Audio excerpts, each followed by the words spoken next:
ஒன்றிய அமைச்சர் சொல்கிறார், ஏன் மும்மொழி கொள்கையை ஏற்றுக்கிட்டாதான் என்ன குறைச்ச, அதை நீ ஏற்றுக்கிட்டாதான் நான் நிதி தருவேன் என்று சொல்லக்கூடிய அளவுக்கு they have to come to the terms of the constitution. என்ன சார் கான்ஸ்டியூஷன் சொல்லுது? கான்ஸ்டியூஷன் என்ன சார் சொல்லுது நமக்கு?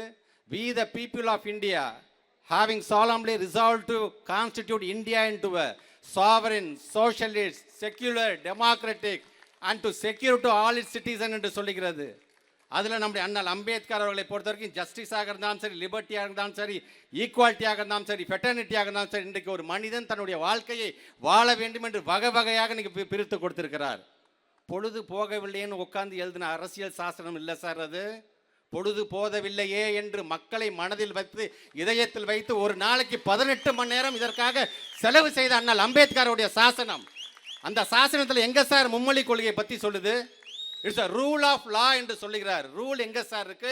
லா எங்க சார் இருக்கு? இதை ஒத்துக்கிட்டாதான் பணம் தருவேன் யாரு சார் சொன்னா? முதல்ல தேசிய கல்வி கொள்கைக்கும் நமக்கு எப்பொழுதும் வருடம் வர வேண்டிய சமகர சிக்ஷா அபியான் என்கிற அந்த நிதிக்கு சம்மந்தமே கிடையாது. ரெண்டுத்தையும் இன்னைக்கு ஒன்னா குழப்பி இதை ஒத்துக்கிட்டாதான் இதுக்கு பணம், இதை ஒத்துக்கிட்டாதான் அதுக்கு பணம் நீ சொல்றது எப்படி தெரியுமா இருக்கு? நடிகர் அஜித்குமார் படத்தில் ஒரு ஆட்டோவில் இருக்கிற சைடு மிரரை அட்ஜஸ்ட் பண்ணாதான் வண்டி ஸ்டார்ட் ஆகும்னு சொல்றாரு பாருங்க, அந்த மாதிரி இருக்கு. ஆக எதுக்குமே அர்த்தமே இல்லாமல் உன்னுடைய கொள்கையை திணிக்க வேண்டும் என்கிற விதத்தில் நீ அதை செய்து கொண்டிருக்கின்றாய். அதற்கு எங்களுடைய மாண்பு தமிழ்நாட்டுடைய முதலமைச்சருடைய குரல் தான் முதல் குரலாக இன்றைக்கு ஒட்டுமொத்த இந்தியாவிலே ஒலித்திருக்குது என்று சொல்லும் பொழுது